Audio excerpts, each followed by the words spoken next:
আসসালামু আলাইকুম ওয়া রাহমাতুল্লাহি ওয়া বারাকাতুহু।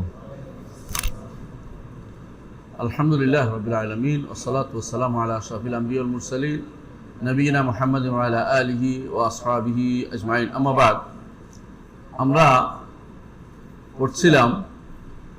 আলোচনা করছিলাম ইমাম তাহাবী রাহমাতুল্লাহ আলাইহির আকীদা নামে বিখ্যাত বয়ান ও আকীদাত আহলে সুন্নাহ ওয়াল জামাআহ এই কিতাবটির ব্যাখ্যা করছিলাম।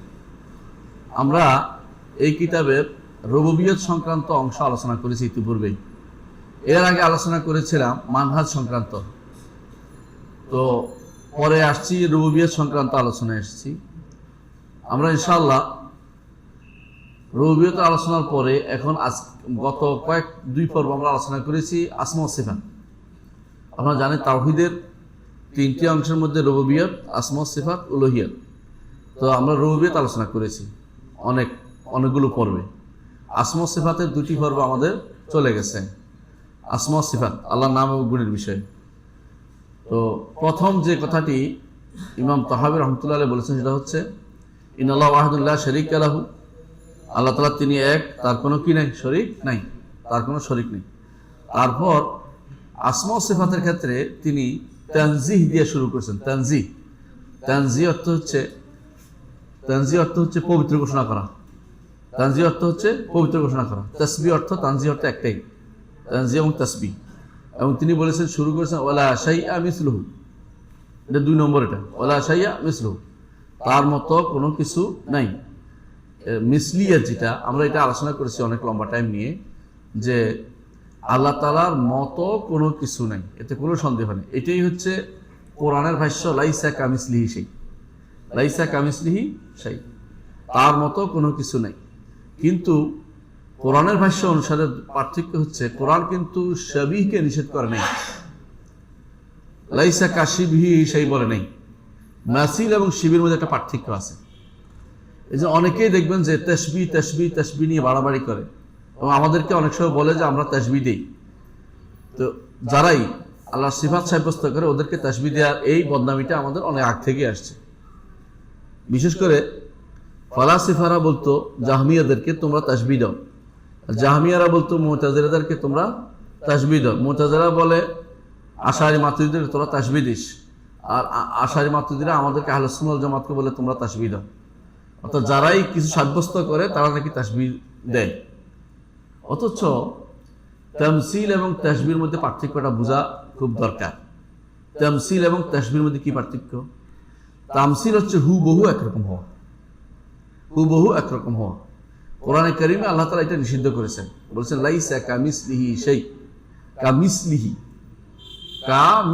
শাই, অর্থাৎ তার মতো কোনো কিছু নাই। এমনকি কেউ বলেছেন কা অর্থ হচ্ছে তার মিসলিহি, তার মতো কিছু নেই, আল্লাহর মতো কিছু নেই। ধরেন আপনি যদি কোনো একটা কম্পিউটার বানান, আরেকজন দেখে একটা বানালে মতো হলো। এখন মতো বানাতে ঠিক মতো হয় না, অনেক সময় একই রকম হয় না, কিছুটা গুণগত পার্থক্য থাকে, মানগত পার্থক্য থাকে।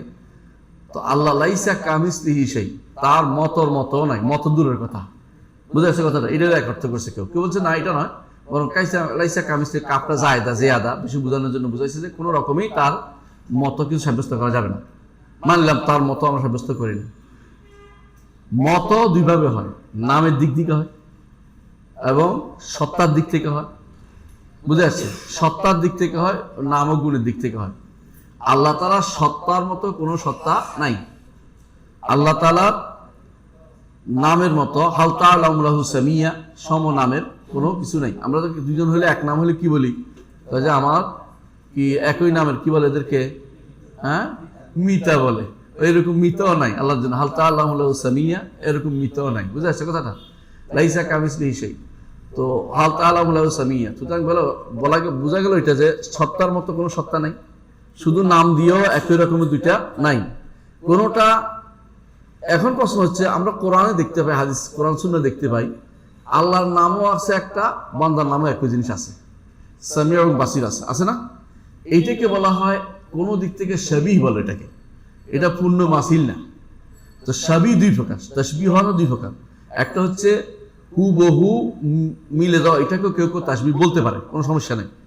কিন্তু এইটা নাই, এতে কোনো যখন আমরা বলি আহলুস সুন্নাহ ওয়াল জামাত যখন বলে তার কোনো তাশবিহ নাই, তার কোনো শাবিহ নাই, বুঝতে হবে মাসিল অর্থে, যে মিসাল অর্থ, হুবহু কোনো কিছু মিল থাকবে না।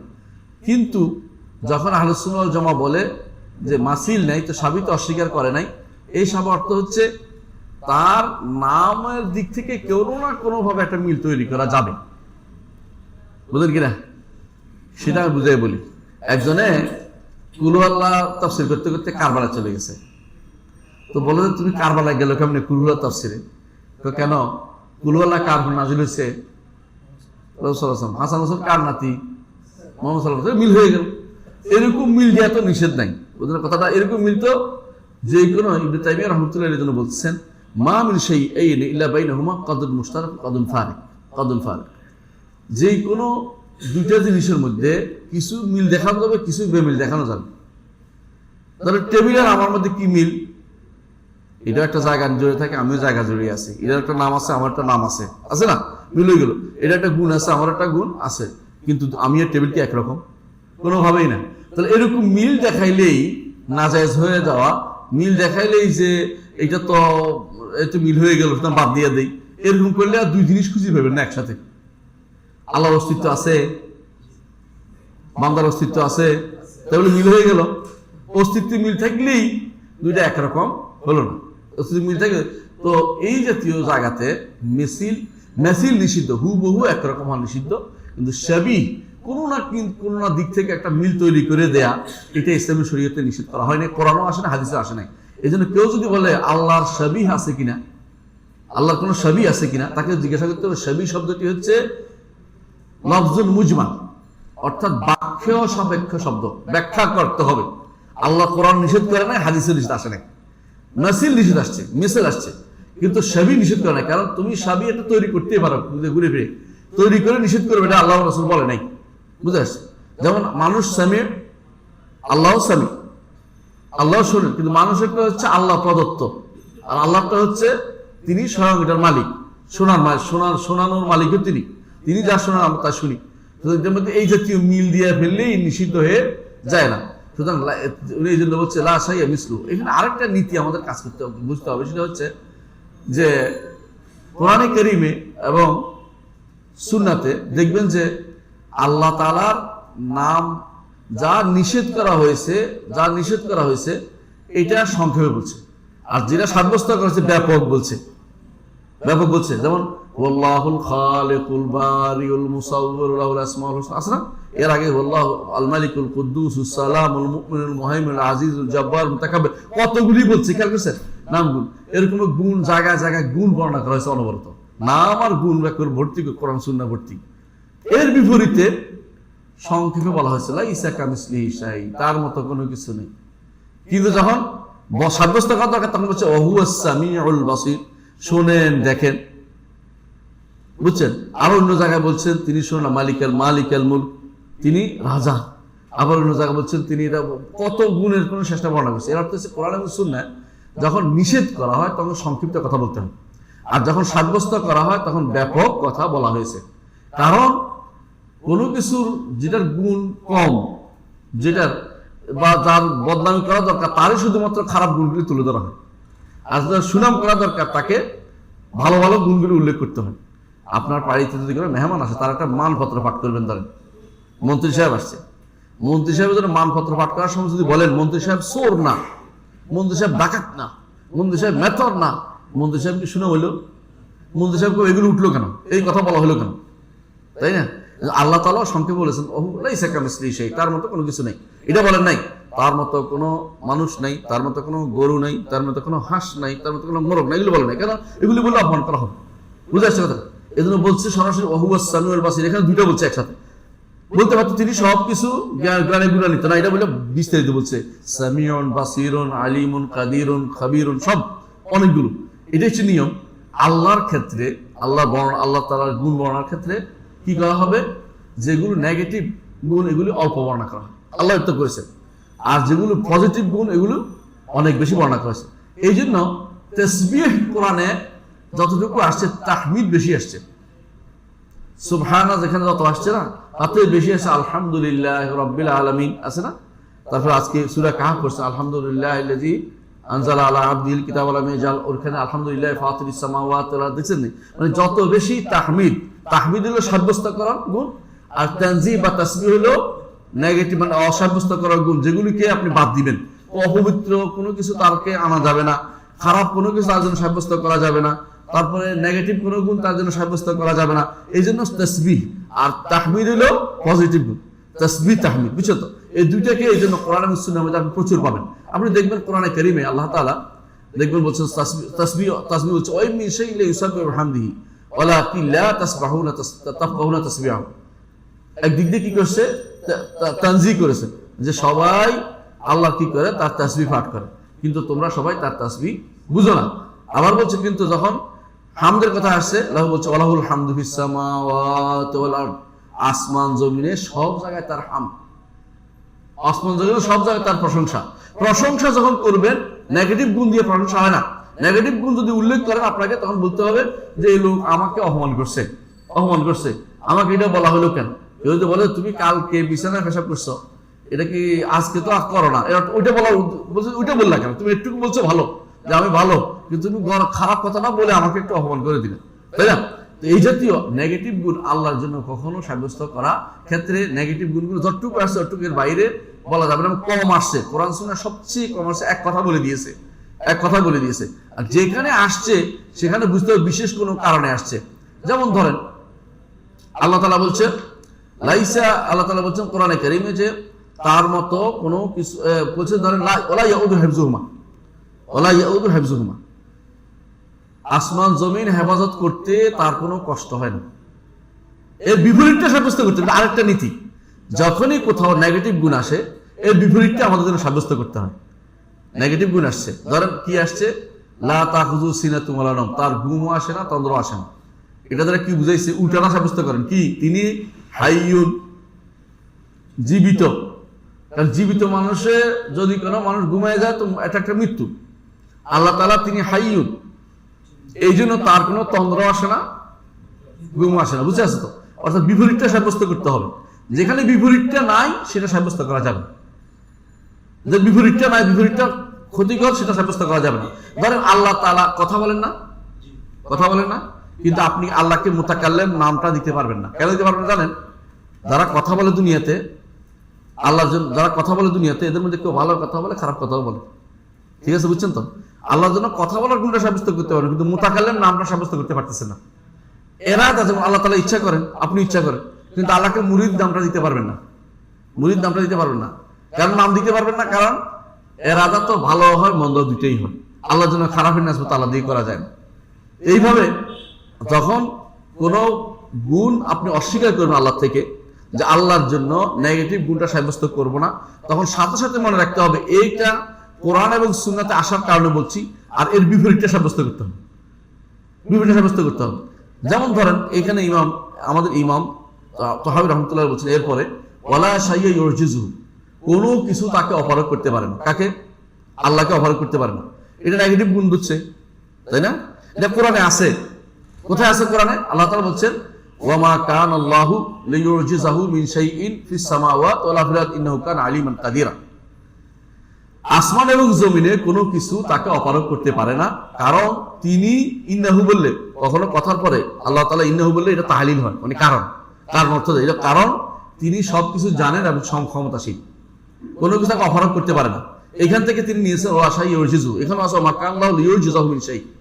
এখন বলেন যে অপারগ করতে পারেন, এর বিপরীতটা কি সাব্যস্ত করছে? কামালুল কুদরা, পূর্ণ ক্ষমতা, সক্ষম তিনি। শুধু ওনাকে তিনি তো এটা করতে পারেন না বলার কোনো অর্থ হয় না, যতক্ষণ কিন্তু কামাল কুদরা সাব্যস্ত করার জন্য বিপরীতটা সাব্যস্ত না করবেন। বিপরীতটা সাব্যস্ত করার জন্য আপনি বলছেন যে তারা কোনো কিছু অপারগ করিতে পারেন, আল্লাহ তাআলা সেটা বলেছেন। এখানে একটা জিনিস বলে দেখেন, আয়াতের শেষে কি বলছে? ইন্নাহু কানা আলিমান কাদিরা, অপারগ করতে পারে না কারণ তিনি জানেন এবং সক্ষম। একজন মানুষ কখন অপারগ হয়? যখন জানে না। আল্লাহ বলছে কারণ তিনি জানেন, সুতরাং আপনি আল্লাহর জন্য আলিম সাব্যস্ত করছেন। অপারগের বিপরীতটা এখানে নিয়ে আসছে। আবার তিনি আরেকজন মানুষ কখন পারে না? যখন আসলে সক্ষমতা নেই, জানে কিন্তু করতে পারে না, জানে কিন্তু শক্তি সামর্থ্য নেই।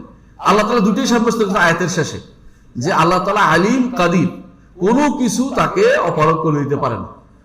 এই যে শুধু অপারগ করতে পারে না বললে আপনার কাছে মনে হইতে পারে যে অপারগ করতে পারে না, তাহলে বোধহয় এটা উল্লেখ করা যেতে পারে, কোনো একটা সমস্যা থাকতে পারে। কিন্তু আল্লাহ বলছে না, কোনো সমস্যা নয়, সমস্যা না, আমি জানি, আমি সক্ষম এবং জানি, তারপরে আমাকে অপারগ করতে পারে না, এই জেনে শুনেই বলছি। কারণ আমার জন্য তোমরা আলিম এবং কাদির সাব্যস্ত করো, বিপরীতটা আয়াতের শেষে নিয়ে আসছেন। এর অর্থ যখনই এরকম কিছু আসবে আপনাকে মনে করতে হবে যে নেগেটিভ গুণ কোরআন সুন্নাতে সরাসরি উদ্দেশ্য হচ্ছে এর বিপরীতটা সাব্যস্ত করা। যখনই আসছে ধরেন লাম ইয়ালিদ ওয়া লাম ইউলাদ, এর অর্থ হচ্ছে তিনি কি কারো মুখাপেক্ষী নন। সন্তানের প্রতি মুখাপেক্ষী বাবা, বাবার প্রতি মুখাপেক্ষী সন্তান, সোজা কথা এটা। যখনই বলছে লাম ইয়ালিদ ওয়া লাম ইউলাদ, অর্থ কি কারো মুখাপেক্ষী তিনি নন, কারণ তিনি সমাদ। আল্লাহ আহাদ, আল্লাহুস সামাদ, লাম ইয়ালিদ ওয়া লাম ইউলাদ, সমাদের সমাদ সাব্যস্ত করার জন্য এটা ব্যাখ্যা করছে এটা দিয়ে। কিন্তু মূল উদ্দেশ্য যদি সমাদ উল্লেখ না করা হয় তো লাম ইয়ালিদ ওয়া লাম ইউলাদ বলার দরকার ছিল না। তিনি সমাদ, এইটা সাব্যস্ত করার জন্য। অর্থাৎ যখনই নেগেটিভ গুণ আসবে উদ্দেশ্য হবে নেগেটিভটা মূল উদ্দেশ্য, উদ্দেশ্যের বিপরীতে একটা পজিটিভ গুণ বা অনেকগুলো পজিটিভ গুণ আসবে, এই জন্য আল্লাহ তাআলা সেটা বুঝতে করেছেন। বুঝছেন কথাটা? যখন এটা আসছে আপনি দেখবেন এই বিপরীতটা হবে। এটা খুব হাতে গোনা কয়েকটা গুণ আল্লাহ তাআলা উল্লেখ করেছেন যে তাকে অপারগ করতে পারে না, ঘুম তার নাই, তিনি অক্ষম হন না, এগুলি বলেছেন। এর বিপরীতে শত শত পজিটিভ গুণগুলো আল্লাহ তাআলা উল্লেখ করেছেন। তো এইটাই আমাদের মনে রাখতে হবে। কিন্তু দুনিয়ার বুকে মানুষ অনেক সময় নেগেটিভ গুণগুলোকে নেগেটিভের জন্য উল্লেখ করে, কিন্তু কখনো কখনো নেগেটিভ উল্লেখ করার দ্বারা তাদের উদ্দেশ্য হয় নেগেটিভ না, বিপরীতটা চাচ্ছি। দেখেন একজন ব্যক্তি বলে, অনেক সময় যখন কেউ বলে যে আমার কওমি ওয়া ইন কানু যাওই আদাদিন লাইসু মিনাশ শাররি ফি শাইইন ওয়া ইনহানা, কবি বলতেছে আমার কওম, আমার গোষ্ঠী অনেক মানুষেরা, কিন্তু অপমান হলেও কিছু করতে পারে না। দেখি তার গুণ বর্ণনা করলো, হ্যাঁ, যেহেতু পারে না, বুঝছেন তো আপনি, অপমান হলেও কিছু করতে পারে না, তাহলে বোঝা গেল গুণ বর্ণনা করে না, উদ্দেশ্য হচ্ছে অপমান করার জন্য। আমার ধরো বললো, ধরেন কবি বলতেছে কোবাইল এত, আমার কবি এত, আমার কবিলা, আমার পুত্র এতই ক্ষুদ্র, না ইয়াকদিরু না বিযিম্মা, কারো কোনো জিম্মাদারি নিয়ে গাদ্দারি করে না, ওয়ালা ইউজলিমুন নাস হাব্বাতা খারদালি, কারো কোনো জুলুমও করে না। অর্থাৎ কেউ যদি তারে মারে আছে নড়ে চড়ে না। এটা তারা কি প্রশংসা করছে না, বলার উদ্দেশ্য হচ্ছে তাদের কোনো সেদবোধ নাই, তাদের কোনো ক্ষমতা নেই, কিছু নাই, এটা বলা উদ্দেশ্য। নেগেটিভ সেন্সে বলার সাথে আল্লাহর জন্য নেগেটিভ সেন্সটা উল্লেখ করা হবে না। নেগেটিভ যদি বলা হয় সাথে সাথে কি করতে হবে, পজিটিভ গুণটা উল্লেখ করতে হবে। এটা ওদের মতো হবে না। তারা কি করে, বেশিরভাগ যারা নেগেটিভ গুণ উল্লেখ করে বেশিরভাগ সময় এদের উদ্দেশ্য হচ্ছে নেগেটিভই বলা, ওরা পজিটিভ উল্লেখ করে না। পজিটিভ কেন উল্লেখ করা জানেন? হ্যাঁ, পজিটিভ গুণ উল্লেখ করলে তো একটা সাব্যস্ত করা হলো, সাব্যস্ত করা হলে তিনি তো ওয়াহিদ একক থাকলেন না, ডবল হয়ে গেলেন, বেশি হয়ে গেলেন, তিনি তো বেশি হয়ে যাবেন। আল্লাহ তো এক করতে হবে, আমরা এক করার দরকার নেই, এক আমি সাব্যস্ত করব, এক করব না, এক আমি ঘোষণা করছি, কিন্তু তিনি একই আছেন। আর এরা মনে করছে যে আল্লাহকে এক বানাতে হবে, তিনি যেন কোনো ক্রমে গুণ না হলে তো বেশি হয়ে যাবে, যেন গুণ যেন না থাকে, এই চিন্তায় তারা বিভোর থাকে। বুঝে আসছে? এই জন্য আমাদের ইমাম তাহাবের মধ্যে একটু এরকম কিছু এরকম ছিল আর কি টেন্ডেন্সি, এই জন্য তিনি নেগেটিভ গুণটা উল্লেখ করেছেন। আপনি খেয়াল করেছেন, প্রথম বলছেন লা শাইয়া মিসলুহু মাল্লাম ওয়ালা শাইয়া ইউজিজুহু মাল্লাম, দুইটাই কোরআন হাদিসে আসছে। কিন্তু এরপরও দেখবেন যে এমন এমন শব্দ ব্যবহার করছে এটা এখন আসতেছে আমাদের, যেগুলো কোরআন হাদিসে আসে নাই, অথচ তিনি উল্লেখ করেছেন। দেখেন বলতেছে কাদিমুন বিলা ইবতিদা, এরপরে বলতেছেন আজকে আমরা এতক্ষণ কি নেগেটিভ গুণ দুইটা এখন সাব্যস্ত করতে যাচ্ছেন, সাব্যস্ত করতেন তার গুণগুলো সাব্যস্ত, কিছু গুণ সাব্যস্ত করবেন, বলছেন কাদিমুন, এরপর সাথে সাথে বলছেন বেলা ইবতিদা। কাদিমুন অর্থ কি? প্রাচীন। প্রাচীন বলতে সর্বপ্রাচীন বুঝায় না, বুঝলেন কিনা? ভাই ঘর এটা পুরান, কাদিম পুরান ঘর, তাই না? পুরান ঘর আগে কি আর পুরান ঘর কোনদিন ছিল না? আরো পুরান ঘর হইতে পারে না? অনেক বিরান ঘর মরে গেছে, শেষ হয়ে গেছে, পুরান ঘর থাকতে পারে। অথচ তিনি কাদিম বলেছেন। বেলা আল্লাহ সম্পর্কে বলছে তো আল্লাহ কাদিম, আল্লাহ যে কাদিম হয় তাহলে কোন কাদিম, এটা বন্ধ করার জন্য এরপর বলছেন বেলা ইবতিদা, যার কোনো শুরু নাই, যার কোনো শুরু নাই। এত কষ্ট তিনি করছেন, অথচ তিনি একটা শব্দ বলতে পারতেন কোরআনে, সেটা কি? আল আউয়ালু। কোরআনে আল্লাহ নিজে বলে দিয়েছেন আল আউয়ালু, এবং তাফসীর করেছেন রাসূল নিজে, হুয়াল আউয়ালু ফালাইসা ক্বাবলাকা শাই, আনতাল আউয়ালু ফালাইসা ক্বাবলাকা শাই।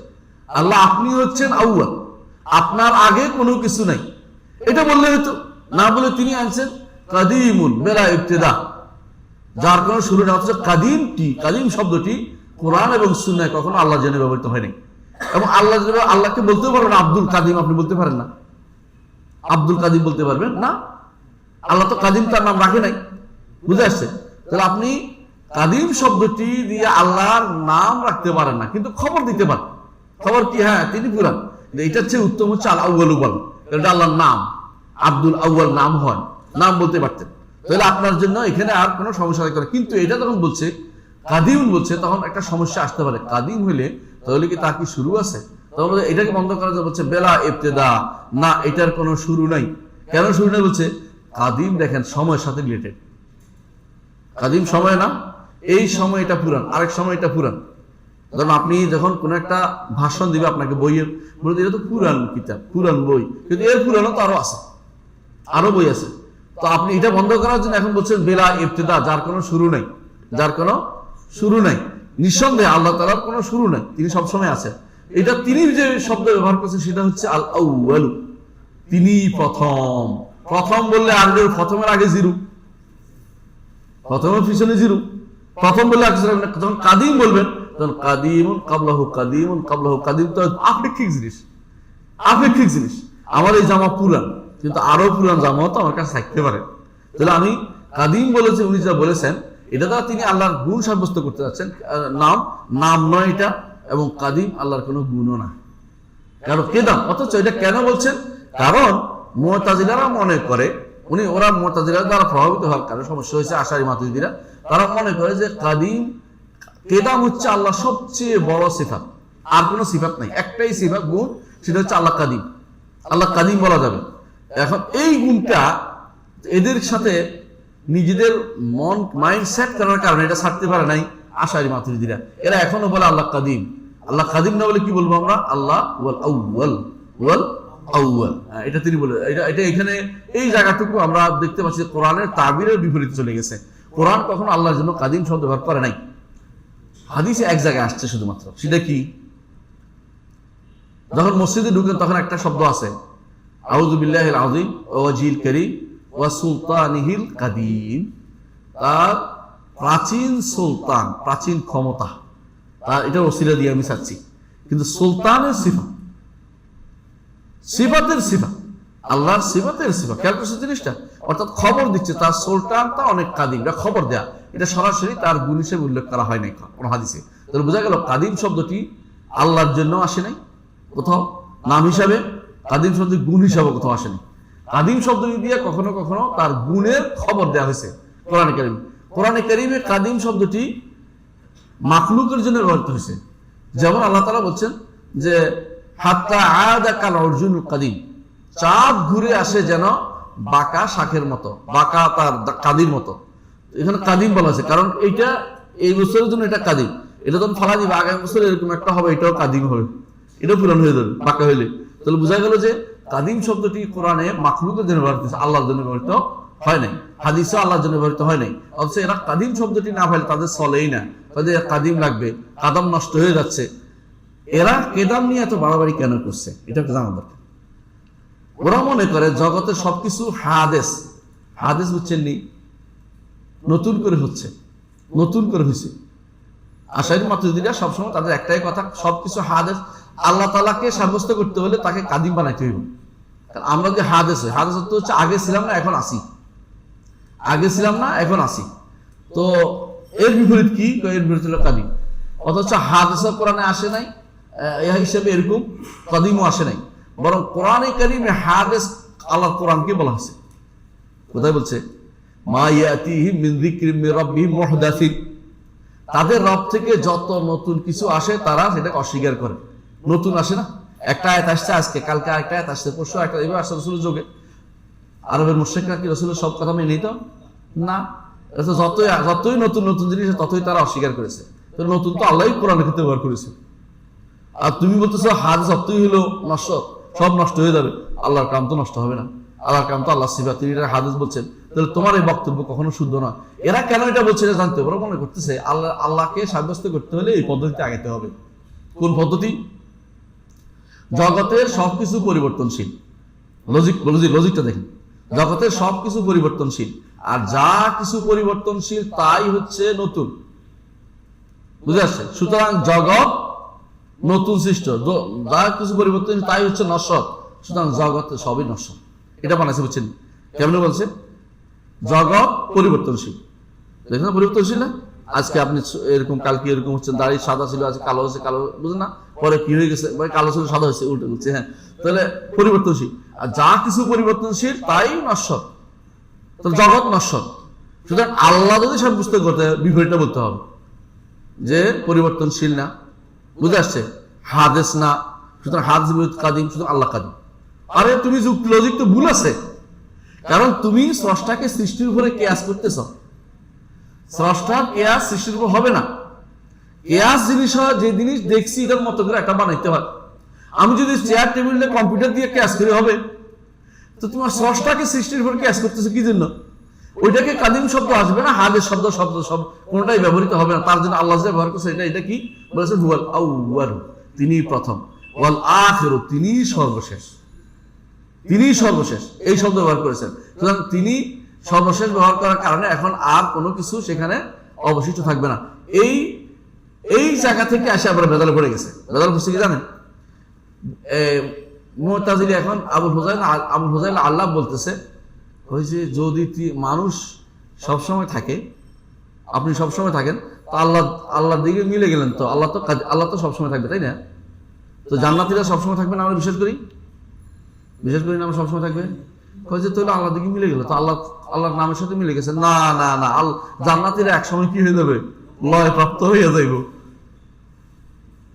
তারা আল্লাহরে সাব্যস্ত করতে যাই, আল্লাহ বান্দারে কি করছে? জান্নাত থেকে বাইর করে দিছে এরা এখন। বুঝে আসছে?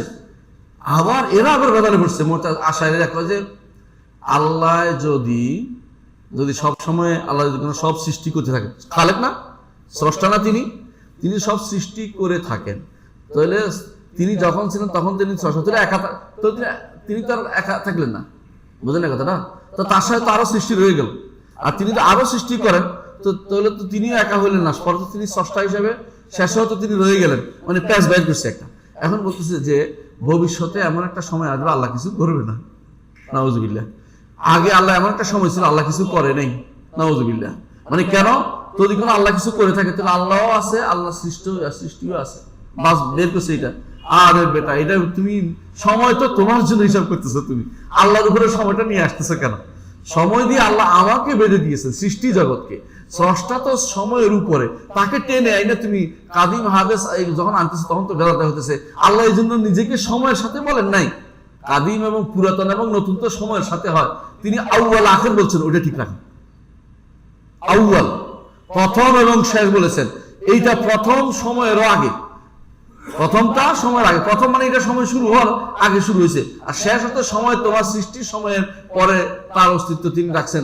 আউয়াল আখির তো বললে এই সমস্যাটা আসে না। যে সমস্যা তোমরা তোমাদের মুরব্বীদের কথা, মুতাজিলাদের কথা নিয়ে যা ভেদাল করতেছে, এই ভেদাল আমাদের এই শব্দ বললে আসতো না। তাহলে তিনি হুয়াল আউয়ালু ওয়াল আখিরু, এই দুইটা শব্দটা হচ্ছে সবচেয়ে বিশুদ্ধ শব্দ। আমাদের আল্লাহর জন্য সাব্যস্ত করতে হয়, কিন্তু আমাদের ইমাম সাব্যস্ত করতে যে শব্দে, এতে কোনো সমস্যা হয় না। তিনি বলছেন কাদিমুল বেলা ইবতিদা,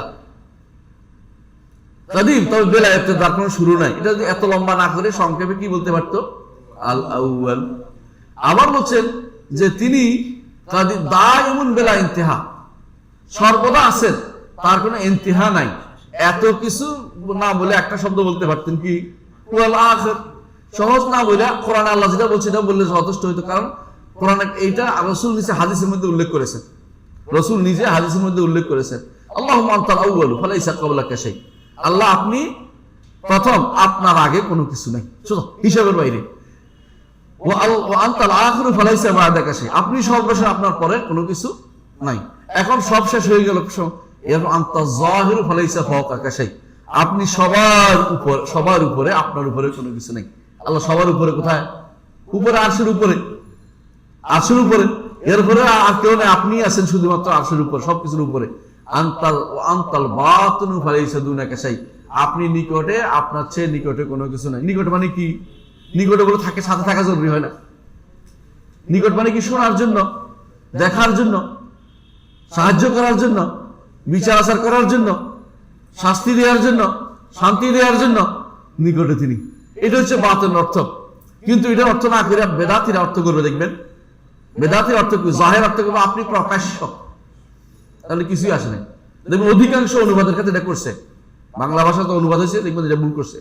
আবার দেখবেন অধিকাংশ ওই যে বিভিন্ন রকমের বই অনুবাদ করা হয় ইয়ার মধ্যে, দোয়ার বই তো দেখবেন যে আনতাল আউয়াল অনুবাদ করছে আপনি প্রকাশমান, আপনি আনতাল জাহের আপনি প্রকাশমান, আনতাল বাতিন আপনি গোপন।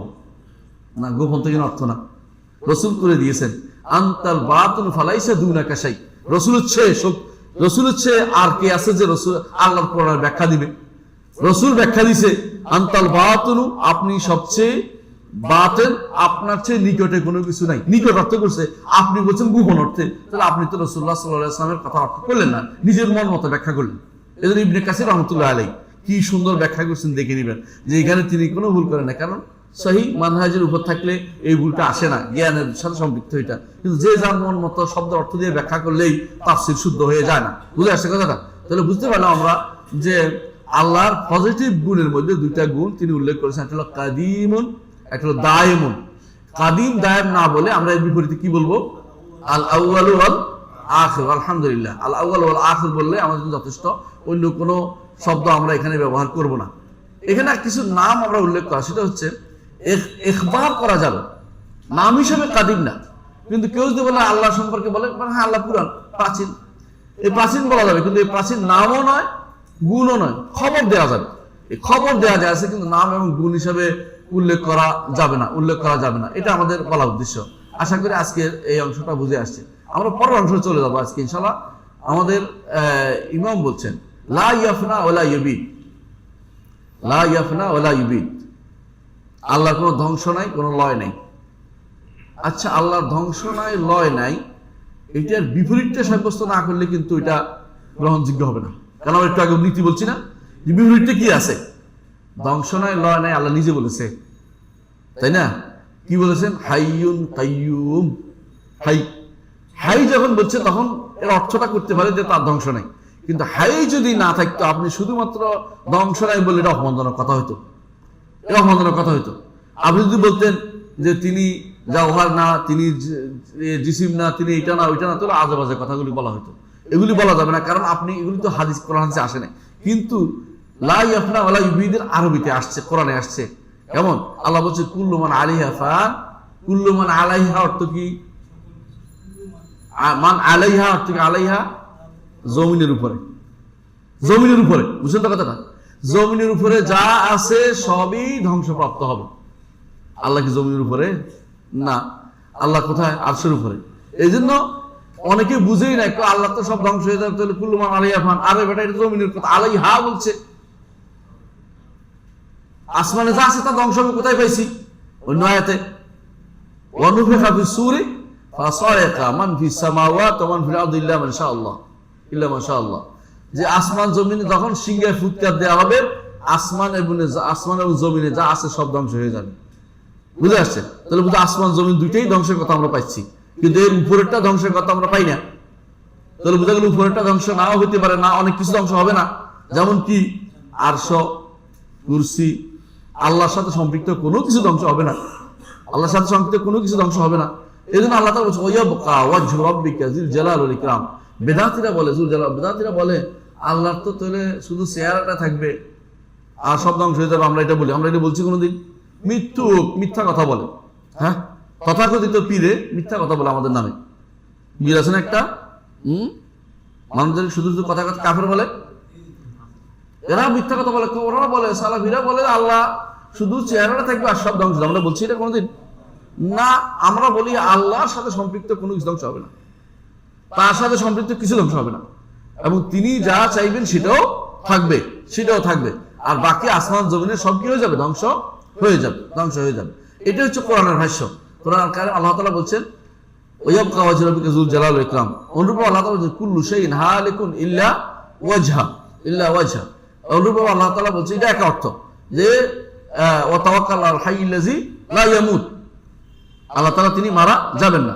এটাই হচ্ছে লা ইয়াফনা ওয়ালা ইউবিদ। অর্থাৎ তিনি দুইটা জিনিস, তিনি মারাও যাবেন না এবং তার কোনো কিছু ক্ষমতাও কি হবে না, লয় মাত্র হবে না, চলে যাবে না। দুইটাই হচ্ছে হাইয়ুন কাইয়ুমের অর্থ।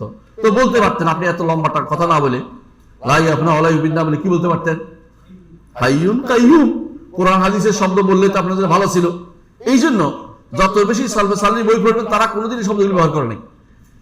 সালাফদের বইতে এটা পাবেন না, কিন্তু মুতাকাল্লিমদের বইতে শব্দগুলি বেশি আছে। তো এইখানে কেন আমরা মেনে নিচ্ছি? এগুলো কোরআন সুন্নাহর মুওয়াফিক হয়েছে। শব্দগুলো হলো মূলটা ঠিক আছে, মূল কথাটা কোরআন সুন্নাহ আছে, কিন্তু উনি কোনোদিন আলহামদুলিল্লাহ ইমাম তাহাবী বলেন নাই লাইসা বিজাওহার, এটা বলেন নাই। কারণ জাওহারের বিপরীতে কিছু নাই। অবশ্যই তিনি জাওহার বলতে কি বুঝাচ্ছে এই নিয়ে ইখতিলাফ মতভেদ।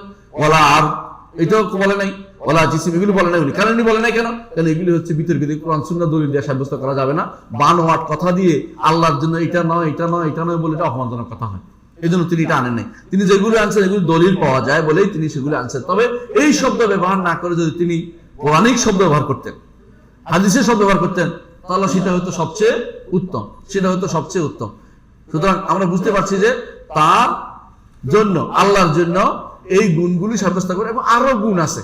আপনি দেখেন ইমাম তাহাবী রাহমাতুল্লাহ আলাইহি এখানে দুইটা গুণ সাব্যস্ত করেছেন। একটা কি, একই জায়গাতে লা ইয়াফনা, যে তিনি ধ্বংস হবেন না। এই গুণগুলি নেগেটিভ গুণ বলা হয়। এটাকে পজিটিভলি উল্লেখ করলে কি হইতো? হাইয়ুন। বুঝে আসছে? আমরা পজিটিভ বেশি উল্লেখ করি, নেগেটিভ কম উল্লেখ করি।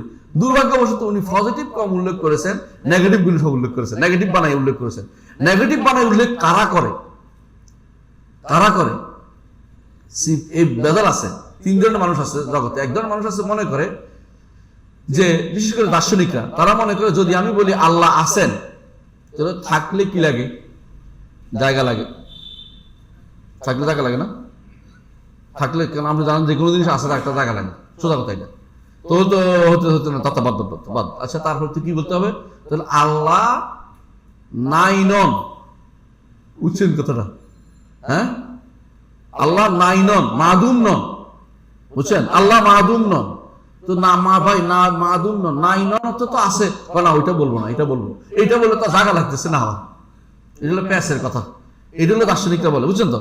দার্শনিকদের এই কথাই পরবর্তীতে এরা আনতে আনতে নেগেটিভ সেন্সটা তাদের কাছে বেশি ক্রিয়েটিভ হয়ে গেছে। এখন তারা সবকিছুতে কেবল এটা নয় এটা নয় এটা নয়, আল্লাহ আছে। এইগুলি তো আল্লাহ তাআলা শত শত হাজার হাজার গুণ, আল্লাহ শত শত আল্লাহর গুণের শেষ আছে? নামেরও তো শেষ নেই, এক একটা নামের ভিতরে বহু গুণ। তাহলে আল্লাহ তাআলার নাম এবং গুণকে যারা সংকীর্ণ করতে পারে তারা আল্লাহকে চিনতে পারে নাই।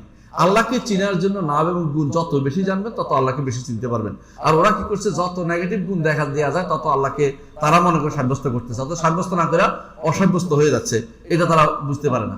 এরপরে আসেন, এরপরে আমাদের ইমাম বলতেছেন মুহীতুম বিকুল্লি শাইইন, মুহীতুম বিকুল্লি শাইইন ওয়া ফাওকাহু। মুহীতুম বিকুল্লি শাইইন, আল্লাহ সব কিছুকে পরিবেষ্টন করে আছেন। পরিবেষ্টন কিভাবে করছেন আল্লাহ তাআলা বলেন? ইলমের মাধ্যমে। আহসানতা, ইলমের মাধ্যমে আল্লাহ তাআলা সবকিছু পরিবেষ্টন করে আছেন। সবকিছু আল্লাহ তাআলা তার ইলম দিয়ে পরিবেষ্টন, কোনো কিছু তার ইলমের বাইরে নেই। লা ইয়াযিবু আনহু মিসকালু যাররাতিন ফিস সামাওয়াতি ওয়া ফিল আরদি ওয়ালা আসগারা মিন যালিকা ওয়ালা আকবার ইল্লা ফি কিতাবিন মুবিন। আসমান জমিনে কোনো কিছু মিসকাল যাররাই পরিমাণ জিনিস আল্লাহ তাআলা গোচরে নাই, আল্লাহ তাআলা গোচরে নাই। সুতরাং বোঝা গেল মুহীত হলো এই পরিবেষ্টন করা অর্থ হলো তার ইলম দিয়ে, এমন তার ক্ষমতা দিয়েও তিনি পরিবেশন করে আছেন। তার ক্ষমতার বাইরে কেউ যেতে পারবে না। মুহীতুম বিকুল্লি শাইইন, এইটা তিনি কোরআনে কারীমের শব্দ দিয়ে বলছেন। পজিটিভ, পজিটিভ গুণ না, এটা নেগেটিভ বলে নাই। নিঃসন্দেহে কোরআনে কারীম আল্লাহ তাআলা এটা বলেছেন। আল্লাহ তাআলা বলছেন ওয়ালা ইউহীতুনা বিইলমা, কেউ তাকে জ্ঞানে কি করতে পারবে না? পরিবেশন করতে পারবে না। কিন্তু আহাতা কুল্লু শাইইন ওয়া আহসা কুল্লু শাইইন আদাদা, সব কিছু তিনি পরিবেশন করেছেন এবং গুণে আছেন, একটাও ফলাইতে পারবে না কোনো বেটা। কোনো বেটা হাসরে মাঠ থেকে বলে আমি একসাথে করে চুরি করে বের হয়ে চলে যায়, আমরা দেখতে যেন না পারবেন? আল্লাহর সামনে কিন্তু যাইতেই হবে। আহাতা বলে এটাকে, যে তিনি সব দিক থেকে পরিবেষ্টন করে আছেন, তার ইলম এবং কুদরত দিয়ে পরিবেষ্টন করে আছেন। সুতরাং আপনি ইচ্ছা করলে পালাতে পারবেন না। আমাদের পরিবেষ্টন হলে আমরা হাত দিয়ে ধরে পরিবেষ্টন বুঝাই, আল্লাহর জন্য এটা এই অর্থে পরিবেষ্টন বুঝাবেন না। কি অর্থে বুঝাবে? যে তার ইলম এবং কুদরতে তিনি সবকিছু পরিবেষ্টন করে আছেন। এরপরে তিনি বলতেছেন, এটা দ্বারা কি বুঝাচ্ছেন? তিনি তার সবকিছু, তার আলিম বুঝাচ্ছে, ইলম এবং কুদরত সাব্যস্ত হচ্ছে এই গুণ দ্বারা। এরপর ওয়া ফাওকাহু, এবং তিনি সবকিছুর উপরে। কে বলতেছে এটা? ইমাম তাহাবী বলতেছে তিনি সবকিছুর উপরে। অথচ আপনি যদি কোনো আজব, এই যে মাদ্রাসাগুলি আছে না আপনাদের আশেপাশে, বিশাল মাদ্রাসাগুলো এই কোনো একটা ওই কোনো একটা কে যে মাদ্রাসা করে দিয়েছে আল্লাহ জানে। ওই মাদ্রাসাগুলোতে আপনি যাই দেখবেন হুজুর আল্লাহ কি উপরে অসম্ভব, আল্লাহ কি উপরে বলা যাবে না, অথচ ওনাদের ইমামে বলতেছেন ওয়া ফাওকাহু, আর তিনি সব কিছুর উপরে। ইমাম বলতেছেন তিনি সবকিছুর উপরে, সবকিছুর উপরে সাব্যস্ত। এটা হাজারের উপর দলিল আছে, একটা দুইটা না। এটাই আমাদের রহমান আশুর উপর বইতে বিস্তারিত আলোচনা করেছি, এবং এটা আপনাদের মনে করতে ইমানের প্রথম সবক আল্লাহ সম্পর্কে জানার প্রথম সবক। যে ব্যক্তি এইটা জানতে পারেনি সে ব্যক্তি আল্লাহ সম্পর্কে কিছুই জানে না। এরপর ইমাম বলতেছেন ওয়াকাদ আজাজা আনিল ইহাতাতি খালকুহু, তার সৃষ্টি তাকে কখনো পরিবেষ্টন করতে ইহাতা করতে পারে না। ওয়ালা ইউহিতুনা বিশাইইম মিন ইলমিহি, বুঝতে পারছেন, ইল্লা বিমা শা, আর তার ইলমকে কেউ কোনোদিন ইলম নয় তার কোনো কিছু পরিবেশন করতে পারবে না। লা তুদরিকুল আবসার, চোখ দিয়েও তারা পরিবেশন করতে পারবেন না। লা তুদরিকুল আবসার ওয়া ইউদরিকুল আবসার ওয়া লতিফুল খাবীর, তাকে চোখ দিয়েও তাকে পরিবেশন করতে পারবে না। কি দেখতে পাবো মাসের দিন? চেহারা মোবারক, তার চেহারা দেখতে পাবো, কিন্তু তার পুরো সত্তাকে দেখতে পাবে না কেউ। পুরো সত্তাকে দেখার ক্ষমতা কারো নাই, বুঝলেন না? শুধু চেহারাটা দেখবো হাসরের দিন। আল্লাহর কাছে দোয়া করতেছি, দোয়া যখন করতে কি বলি? আসআলুকা লাযাতান নাযর ইলা ওয়াজহিকা ওয়া শাওকা ইলা লিকাইকা ফি গায়রি দাররা মুদিররা ওয়ালা ফিতনাতিন মুদিল্লা। এর অর্থ হচ্ছে আল্লাহ আপনার কাছে চাচ্ছি যে আপনি আপনার চেহারার দিকে তাকানোর নিয়ামতটা আমাকে দেন। এটাই তো চাচ্ছি, হাসরের দিন আমরা তার চেহারার দিকে তাকাবো। উজুহু ইয়াউমা ইযিন নাযিরা ইলা রাব্বিহা নাযিরা, কিছু চেহারা সেদিন চক্ষু সেদিন হবে আনন্দ উজ্জ্বল হবে। কেন আনন্দ উজ্জ্বল হবে? কারণ তার রবের চেহারার দিকে তাকিয়ে আছে। ইলা উজুহু ইলা রাব্বিহা নাযিরা, রবের দিকে তাকিয়ে আছে। রবের দিকে তাকাবে, কোন দিকে তাকাবে? তার চেহারা তাকাতে পারবে, কিন্তু তার সত্তাকে পরিবেষ্টন করার ক্ষমতা কারো কোনোদিনই হবে না। ওলা ওয়াকাদ আজাজা আনিল ইহাতাতি খালকুহু, তার সৃষ্টি সবাই অপারগ হয়ে গেছে রব্বুল আলামিনের কোনো জ্ঞান কোনো গুণকে পরিপূর্ণ ইহাতা করতে। এই জন্য আমরা বলি কাইফিয়ত নির্ধারণ করা যায় না। আল্লাহ তাআলা সত্তার কোনো কাইফিয়ত জানি না, তার নামের কোনো ধরন জানি না। ধরন, আল্লাহ সত্তার ধরন আমরা জানি না, তার সত্তা কিরকম, জাত কিরকম জানি না, তার নামের ধরন জানি না, গুণের ধরন জানি না।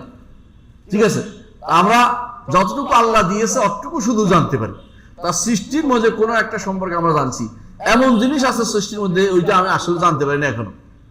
আপনি একসময় আছে ডাক্তাররা বলতো, ডাক্তাররা অনেক কিছু মানব শরীরের মধ্যে অনেক কিছু তারা জেনে গেছে। তখন কি বলতো যে এখানে যে একটা অতিরিক্ত অ্যাপেন্ডিসাইটিস আছে, এটা অতিরিক্ত কিছু জিনিস দিয়ে দিচ্ছে, এগুলির কোনো দরকার নাই। আপনি কি বিশ্বাস করেন এটা? না, এটা বিশ্বাস করা যাবে না। এখন বলতেছে এতদিন পরে আয়সা এইটারও দরকার আছে, প্রয়োজন এটা থেকে টান দেয়, এটা থেকে কোনো কিছু তার জন্য উপকার হয়, এটা কেটে ফেলা সবসময় ঠিক কাজ, যদি না ক্ষতিগ্রস্ত হয়, যদি না ফাঁকিয়া যায়, এটাকে শুধু শুধু কেটে ফেলা দরকার নেই। বুঝে আসছে? আপনি যখন ইলিশ মাছ দেখবেন, ইলিশ মাছের আল্লাহ তাআলা এত কাঁটা দিছে, কিন্তু দেখবেন যে এখানে অনেকগুলো কাঁটা একসাথে দিয়ে দিছে। দেখছেন কিনা কখনো? মানে আপনি চিন্তা করতেছেন কি এই জায়গার মধ্যে এতগুলো কাঁটা দিছে, কোনো কারণ নাই। আপনার কাছে কারণ না থাকতে পারে, আল্লাহর কি আছে এর মধ্যে কোনো হিকমত আছে। আপনি এহাতা করতে, সৃষ্টিরও এহাতা করতে পারেন নাই, তো স্রষ্টা তো দূরের কথা, স্রষ্টার সত্তা নাম গুণ কিছুই আপনি এহাতা করতে পারেন নাই। স্রষ্টার সৃষ্টিকে পর্যন্ত আপনি এখনো রহস্যভেদ করতে পারেন নাই। এই পৃথিবীর রহস্যভেদ করা দূরের কথা। একটা সময় মনে করতে কি জানেন, যে এই যে চাঁদ সূর্য আছে না, মনে করতো যে এটা অষ্টম গোলার্ধ আছে, একটা গোলার্ধ আছে, গোলার্ধের মধ্যে লম্বা লম্বা খাম্বা দিয়া উপর থেকে এটা নিচের দিকে ওই যে লাইট দেন ফিট করছেন, এরকম এরকম আল্লাহ বোধ এরকম লাইট ফিট করে দিয়ে নিচের দিকে এগুলো লটকে রাখছে। এটা মনে করতো বাতলি মুসবা, এরা এটা মনে করতো, বাতলি যারা ছিল না আগেকার দিনে যারা ছিল সব এটা মনে করতো। এই কিছুদিন আগে মানুষ আবিষ্কার করছে, আরে না ওইটা এক জায়গায় নয়, একদম অষ্টম গোলার্ধের মধ্যে লম্বা করে কি লাইট দেওয়ার মতো না, এটা এটা এক একটার এক এক গোলার্ধ, কোথা থেকে কোনটা আছে এখন পর্যন্ত খুঁজে পাওয়া যাচ্ছে না অনেকগুলো। এবং পৃথিবী কেন্দ্রিক নয়, এটা এটা ভিন্ন কেন্দ্রিক, এটা আলো আল্লাহ ফেলে বিশেষভাবে আল্লাহ তাআলা পৃথিবীতে এটা আলোটা ফেলতেছে অনেকের, অনেকগুলো আলো পৃথিবীতে আসে না। এখন বুঝছো এটা? হ্যাঁ, তাহলে সৃষ্টির রহস্যভেদ করতে পারে নাই তুমি, তুমি স্রষ্টার রহস্যভেদ করবা?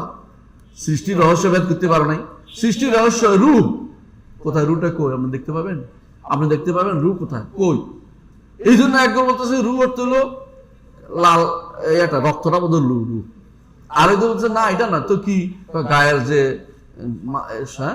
শক্তি সামর্থ্য এটা বোধ রূপ। আরেকজন বলছে না এটা না, এটা না তো কি, ওই যে আসলে শরীরের মধ্যে যে এনার্জি, এনার্জিটা বোধ রু, এনার্জি খাইতেছে, এনার্জি খাইয়ে রু বাড়াচ্ছে, আরো তো মনে করতেছে এনার্জি না। তো কি এইটা বোধ হয় সম্ভবত মানুষের শরীরের মধ্যে কিছু একটা আছে যেটা খুঁজে পাও না। এইটা তো আমরা বলতেছি কিছু একটা আছে খুঁজে পাও না কেন তুমি? তো বলে একদম বেশি চালাকি বলছে রু নাই, যেটা আছে এটাই। কিন্তু রু যে আছে এটা আমরা বিশ্বাস করি। তাহলে মানুষ কোথায় যায়? মরে যায়। আমরা বলি রুহ জিসিম, এমন একটা সূক্ষ্ম জিসিম যেটা বের হয়, এটা বের হয়, ঢুকে পালায়। হাদিস দেখা যাচ্ছে পালায়ও, জায়গা পালাচ্ছে শরীরের মধ্যে, বোঝা যাচ্ছে এটা কি কর্মক্ষম একটা জিনিস আছে। আমি এটাই ভেদ করতে পারি না এই সৃষ্টির ভিতরে আল্লাহ তাআলা সম্পর্কে আপনি কিভাবে এহাতা করবেন? কিছুই এহাতা করতে পারবেন না। আল্লাহ যদি কোনো কিছু জানিয়ে দেয় সেটা বলতে পারবেন। বোঝা গেল সৃষ্টির যে ব্যক্তি রহস্য ভেদ করতে পারে নাই, স্রষ্টার রহস্য বোধ করার তো দূরের কথা, স্রষ্টা সম্পর্কে সে জ্ঞান পাবে কোথায়? তো সেখানে এই জন্য আল্লাহ, একজন ইমানদার বান্দা সবসময় এটাই বিশ্বাস করে যে আমি অমুক আল্লাহকে আল্লাহ সম্পর্কে আমি যেটা বলছি সেটা আল্লাহ সম্পর্কে আমি এটাই বিশ্বাস করি যে তার সম্পর্কে আমি কোনো লাস্ট কথা বলতে পারবো না। তিনি যা জানিয়েছেন এর বাইরে আমি নিজের পক্ষ থেকে সামান্যতম কিছু যুক্ত করে তার নাম গুণ কিছু সাব্যস্ত করতে পারবো না। আমাকে আল্লাহ যা বলছে এর মধ্যে সীমাবদ্ধ থাকতে হবে। এটা হচ্ছে আমাদের ইমাম তাহাবী রহমতুল্লাহ আলাইহির বক্তব্য, যেখানে তিনি বলেছেন। তাহলে তিনি কয়টা গুণ সাব্যস্ত করলেন দেখেন তো? ইতিমধ্যে কুদরত, এলেন, খেয়াল করছেন আপনি? কুদরত, এলেম সাব্যস্ত করছে, এবং কি আর কি সাব্যস্ত করছেন? কুয়া সাব্যস্ত করছেন, এবং তিনি হাইয়ুন সাব্যস্ত করছেন, কাইয়ুম সাব্যস্ত করছেন। কিন্তু নাম দিচ্ছেন ভিন্ন ভিন্ন। যদি তিনি একজনের নাম দেখতেন আমরা বুঝে পেতাম যে তিনি এতগুলো গুণ সাব্যস্ত করছেন। আবার তিনি এরাদা সাব্যস্ত করছেন, তবে দেখবেন নেগেটিভলি আনছে, এভাবে আনছে। কিভাবে আনছে? ওয়ালা ইয়াকুনু ইল্লা মা ইউরিদ, জগতে তিনি যা ইচ্ছা করেন না তা হয় না। অর্থাৎ তিনি হুয়া মুরিদুন বলতে পারতেন যে তিনি ইচ্ছা করেন, কিন্তু এভাবে বলছে ওয়ালা ইয়াকুনু ইল্লা মা ইউরিদ, এবং জগতে তিনি যা ইচ্ছা করেন না তা হয় না। তো এত ঘুরানছে বলতে আল্লাহ তিনি ইচ্ছা করেন, মুরিদ বলতে পারতেন। হ্যাঁ, শক্তিশালী করার জন্য হয়তো তিনি নেগেটিভ পজিটিভ দুটো আনছেন, যাতে করে ইস্তেসনা শক্তিশালী হয়, যে তিনি তার ইচ্ছাই শুধু কার্যকর হয়, তার ইচ্ছা কার্যকর, অর্থাৎ তার এরাদা গুণটি সাব্যস্ত করা হচ্ছে, এরাদা গুণটি সাব্যস্ত করা হচ্ছে। তাহলে এটাও তিনি গুণ সাব্যস্ত করেছেন। এখানে একটা জিনিস দেখতে পাচ্ছি আমরা, যে তিনি যে সমস্ত গুণ সাব্যস্ত করেছেন এইগুলি অনেকের মধ্যে অনেকেই সাব্যস্ত করে।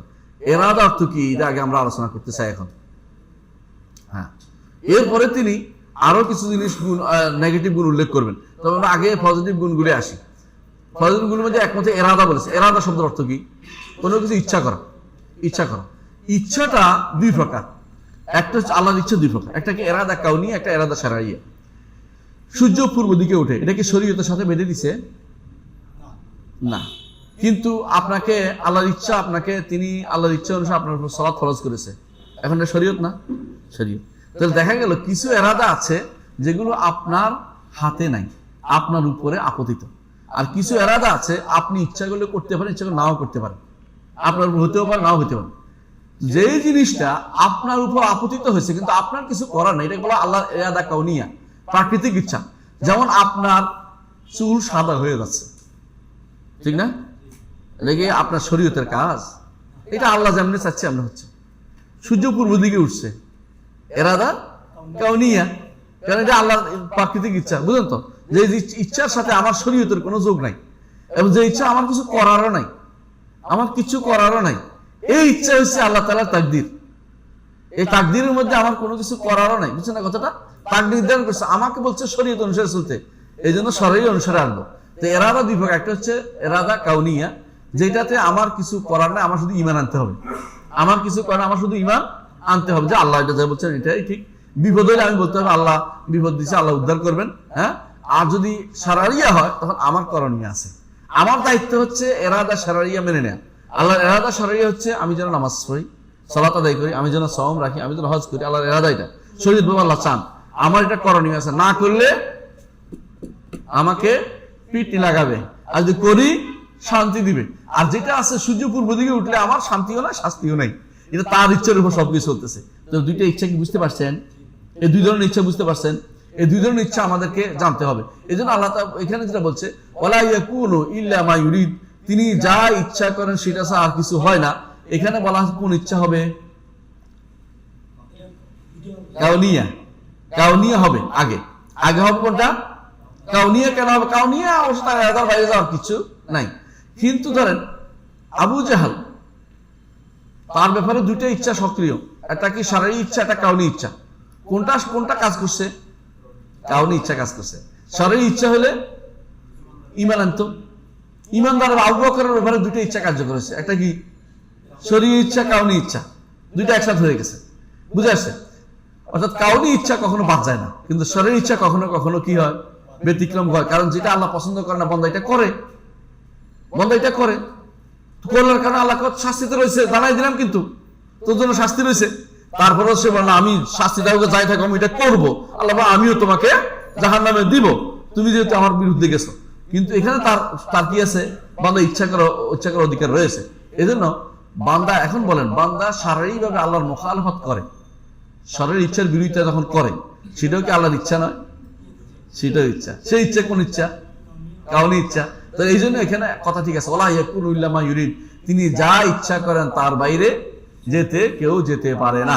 এই জন্য আল্লাহ তাআলা কোরআন কারীম, এটা ওই আয়াতের অর্থ যে আয়াত আল্লাহ বলছেন সূরা ইনসানের 30 নম্বর আয়াত, যে ওমা তাশাউনা ইল্লা ইনশা আল্লাহ ইন্নাল্লাহা কানা আলিমান হাকিমা। 31 নম্বর আগের আয়াতটা এটা।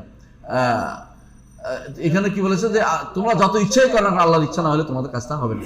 তো শারীরিক ইচ্ছাও আল্লাহর ইচ্ছাধীন, কাউনি ইচ্ছাও আল্লাহর ইচ্ছাধীন। তো কাউনি ইচ্ছা অবশ্যই ঘটবে, শারীরিক ইচ্ছা কখনো না ঘটলেও তার ব্যাপারে কাউনি ইচ্ছা ঘটে যাবে, ইচ্ছা ঘটবেই। সেই ঘটে শারীরিক ইচ্ছা ঘটে না, কিন্তু কাউনি ইচ্ছা ঘটছে। কিন্তু কোন বান্দার ব্যাপারে শারীরিক ইচ্ছা হতে পারে, নেককার বান্দার ব্যাপারে শারীরিক ইচ্ছা হতে পারে, কাউনি ইচ্ছাও হতে পারে। বান্দার উপর দুটাই কার্যকর। আর কাফেরের উপরে শারীরিক ইচ্ছা কার্যকর হয় না, কাউনি ইচ্ছাটা কার্যকর হয়। এই জন্য আল্লাহর ইচ্ছার বাইরে কোনো কিছু হয় না।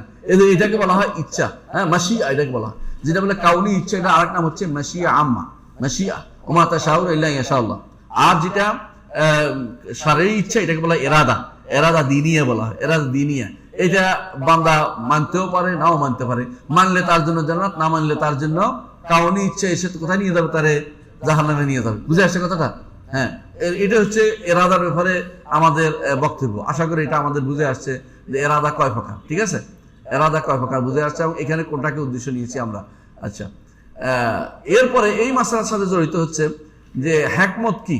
অনেকে বলতে পারেন আল্লাহর কাউনি ইচ্ছার হিকমত কি? আল্লাহর কাউনির ইচ্ছার হিকমত আমাদের জানা নাও থাকতে পারে। শারীরিক ইচ্ছার হিকমত আমরা বুঝি, অনেকগুলো আমরা বুঝিও না, অনেকগুলো বুঝিও না। হিকমত যদি বুঝা যায় তাহলে সবচেয়ে ভালো। কোন একটা হিকমত জানলাম, আলহামদুলিল্লাহ, না আল্লাহ জানিয়েও দেয় অনেক সময়, কিন্তু যখন আল্লাহ জানায় না তখন এটা অর্থ হলো আল্লাহ তাআলা এটা দিয়েও পরীক্ষা করতে চাচ্ছেন যে বান্দা হিকমত না জানার পরেও কাজটা করছে। যেমন ধরেন অজু ভেঙে যায় কি গোস্ত খাইলে? ওটের গোস্ত খাইলে। আজ পর্যন্ত কেউ রহস্যভেদ করতে পারে না এটা।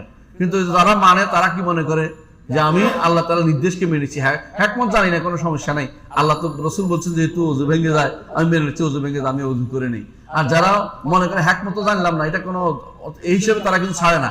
তারা ছাড়ে কি হিসাবে? হাদিসিটার এই সমস্যা বা হাদিসিটা ওই সময় আসছে যখন এটা অর্থ ভিন্ন অর্থ করে। কিন্তু কেউ হিকমতের কারণে ছেড়ে দিবে এই কাজটা করে না, এই কাজটা করে না। হ্যাঁ, মুতাজিলারা বলে হিকমত থাকা বাধ্যতামূলক, না জানলে ওইটা করবো না। এই জন্য তারা বলে না জানলে বিশ্বাসও করবো না, কাজও করবো না। এই জন্য তারা বলে আল্লাহ তাআলা এই চুলের উপর দিয়ে আল্লাহ আমারে কেন ভার করবেন?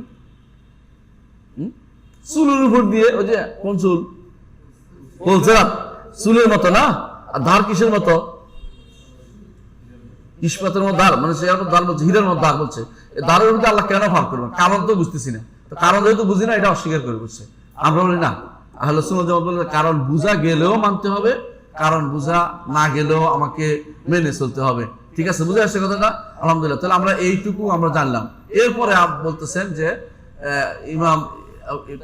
ইমাম তাহাবী রাহমাতুল্লাহ বলতেছেন লা তাবলুগুল আওহাম ওয়ালা তুদরিকুল আফহাম, তাকে কোনো ওহাম ধারণা করে তার কাছে পৌঁছা যায় না, এবং বুঝ দিয়েও তাকে পরিপূর্ণ বুঝে গেছি এমনটি বলতে পারবেন না। এইটা তিনি বলেছেন। এটার বিপরীতে দলিল আনতে হবে না?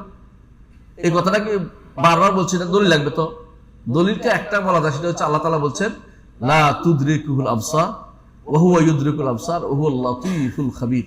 এটা দিয়ে দলিল দিচ্ছেন যে লা তাবলুগুল আওহাম, আমি ধারণা করে বুঝতে পারবো না তার সম্পর্কে কোনো কিছু, এবং সিদ্ধান্ত দিতে পারবো না, বুঝ দিয়েও তারা বুঝে গেছি এমন দলিল দিতে পারবো না, কারণ লা তুদরিকুল আবসার ওয়া হুয়া ইউদরিকুল আবসার ওয়া হুয়াল লাতীফুল খাবীর, ওয়া হুয়াল লাতীফুল খাবীর। এই বিষয়ে ইনশাআল্লাহ আগামী ক্লাসে বিস্তারিত আলোচনা করব। আজকে এখানেই আমরা সমাপ্ত রাখি। লা তুবলুগুল আওহাম ওয়া লা তুদরিকুল আফহাম, এই বিষয়ে আলোচনা করব। আমরা একটু খেয়াল করলে একটু বুঝবো যে এই জায়গাটা কিন্তু আবার নেগেটিভ সেন্সে উল্লেখ করছেন তিনি, তাই না? পজিটিভ উল্লেখ করতে পারতেন, কিন্তু এখানে নেগেটিভ সেন্সে কোরআন আয়াত থাকার কারণে আমরা এই নিয়ে বাড়াবাড়ি করবো না। এই ব্যাখ্যাটা ইনশাআল্লাহ আমরা করবো আগামী ক্লাসে। আল্লাহ আমাদের বুঝার তৌফিক দান। আসসালামু আলাইকুম ওয়া রাহমাতুল্লাহি ওয়া বারাকাতুহু।